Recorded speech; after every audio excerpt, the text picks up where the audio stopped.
নমস্কার, কেমন আছেন সবাই? শুভ রথযাত্রা সবাইকে। আজকে সকাল থেকেই আমি আর ভূমি দুজনেই খুব এক্সাইটেড, কারণ আজকে ভূমি প্রথম রথ টানবে। তাই কিছুতেই রথটাকে 1 মিনিটও নিজের থেকে দূরে সরাচ্ছিল না। আমি যখন পুজো দিচ্ছিলাম তখনও ও আমার সাথে সাথেই ছিল।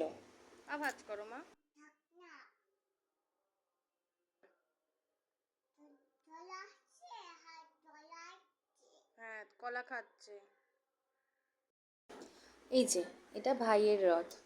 ভাইয়ের রথটাকে একটু থিমের ওপর সাজিয়েছিলাম, ধান দিয়ে, ছোলা দিয়ে, কড়ি দিয়ে, কারণ আজকে ওর রথের কম্পিটিশান আছে ওদের আকাশ স্যারের ব্যাচে।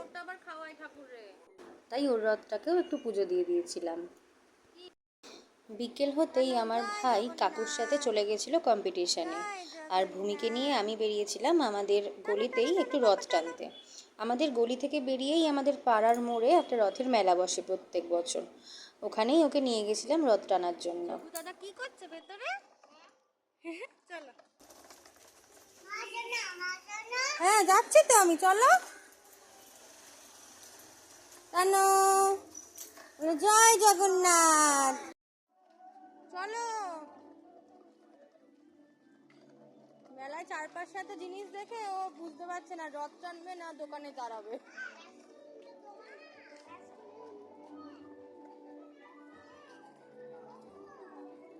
ওই দেখ বড় রথ পাপা, বড় রথ। এটাই আমাদের পাড়ার রথ। চল চল নিয়ে চল।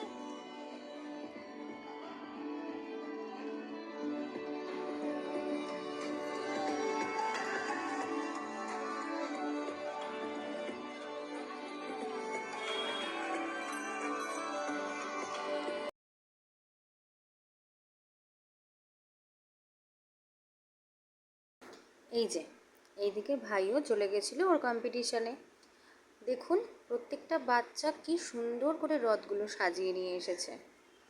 রথগুলো প্রত্যেকটাই কি সুন্দর। প্রায় 1.5-2 ঘন্টা ধরে চলেছিল ওদের এই রথ প্রদর্শনী, আর প্রত্যেকটা বাচ্চাই কত ধৈর্য নিয়ে দাঁড়িয়ে আছে দেখুন।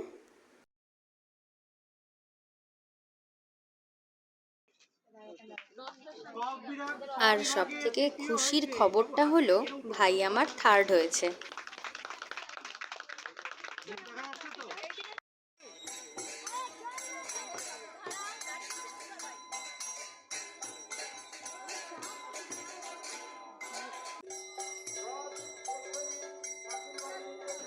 আমার সাথে সাথে পাকা বুড়িটাও গেছিল রথ টানতে।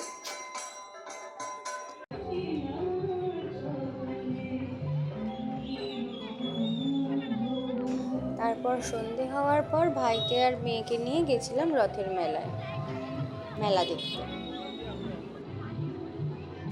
মেলায় কিছু কেনার থেকে এত রকম হাজারো দোকান দেখতেই খুব ভালো লাগে। মনে হয় প্রত্যেকটা দোকানে দাঁড়িয়ে দাঁড়িয়ে একটু দেখি, কত রকমের জিনিস।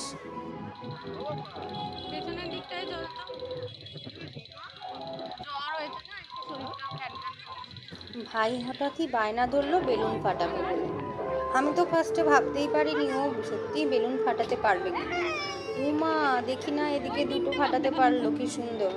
আর একটা চিরুনি আর একটা ওই পাখা মতো কিছু একটা খেলনা পেয়েছিল।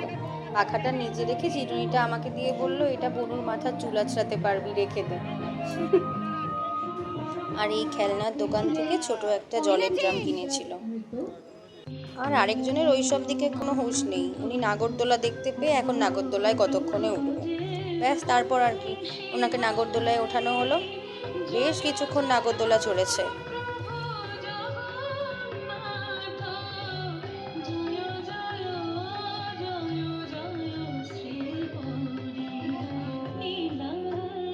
তারপর কিছুক্ষণ দাঁড়িয়ে নাচের প্রোগ্রামটা দেখছিলাম। প্রোগ্রামটা দেখেই আমরা তারপর বাড়ি চলে গেছিলাম। আমি আর নিজের জন্য কিছু কিনিনি। দেখি এর মধ্যে আবার একদিন যাব। বাড়ির সামনেই তো, ইচ্ছে করলে রোজই একবার করে যাওয়া যায়।